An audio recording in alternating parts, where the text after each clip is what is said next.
Pushpa two দারুণ cinema শুরু হয় জাপানের ইয়াকোহামা বন্দরে। লাল চন্দনের একটা কনসাইনমেন্ট আসে। সেই কনসাইনমেন্টেরই একটা কন্টেইনার থেকে বের হয় পুষ্পা। তাকে দেখে অবাক হয়ে পোর্টের লোকজন খবর দেয় জাপানের স্মাগলারদের।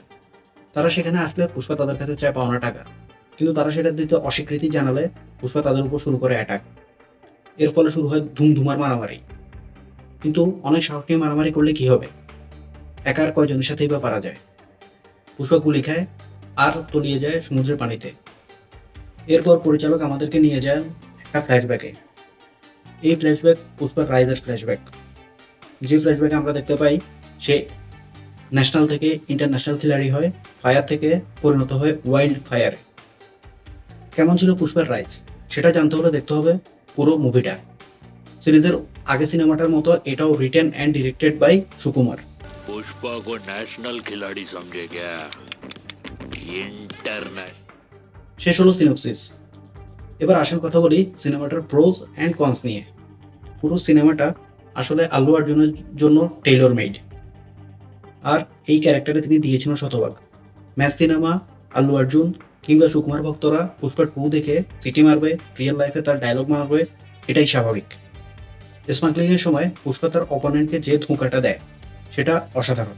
সিনেমার রাইটিং দুর্বল হলেও মূল চরিত্রের মনের আকাঙ্ক্ষা আর সমাজের নিচু তলার মানুষরা অনেক প্রভাবশালী হলেও যে উঁচু জাতের অ্যাপ্রুভাল চায় সেটা ফুটে উঠেছে।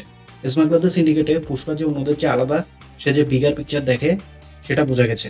সাউথ ইন্ডিয়ার লোকজন ভাষার ব্যাপারে খুবই সেন্সিটিভ। ওরকম একটা জায়গায় শুরুতে তেলুগুর বদলে অন্য ভাষা ব্যবহার করাটা ছিল সাহসী সিদ্ধান্ত। এবার আসি কনসে। এতক্ষণ পর্যন্ত যে প্রোদের কথা বললাম ওসব আসলে সিনেমার 5% না। এসব খুঁজে বের করতে হলে আপনাকে বুঝতে হবে ম্যাগনিফাইং গ্লাস নিয়ে। শুরুতেই বলতে হবে সিনেমাটার দুর্বল রাইটিংয়ের কথা।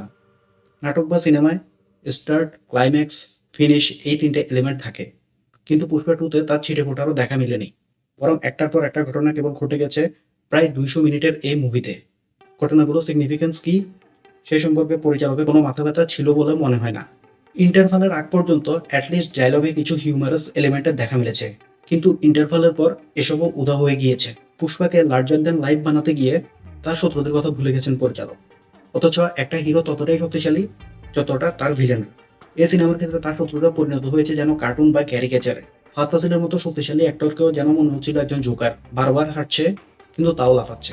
আউট অফ নোওয়্যার এই সিনেমায় নতুন একটা ভিলেনকে ইন্ট্রোডিউস করা হলো, আর পুষ্পা যখন তার মোকাবেলা করছে বাকিরা সবাই স্পেকটেটরের মতো এই জিনিসটাকে দেখছে। তারা নিজেরা প্ল্যান করে পুষ্পাকে ফল করানোর জন্য কোনো প্ল্যান করছে না। লাইক হোয়াট দ্য হেল, এরা আসবে পুষ্পের সাথে মারামারি করবে আর হেরে যাবে, এটাই কি এদের ভবিতব্য?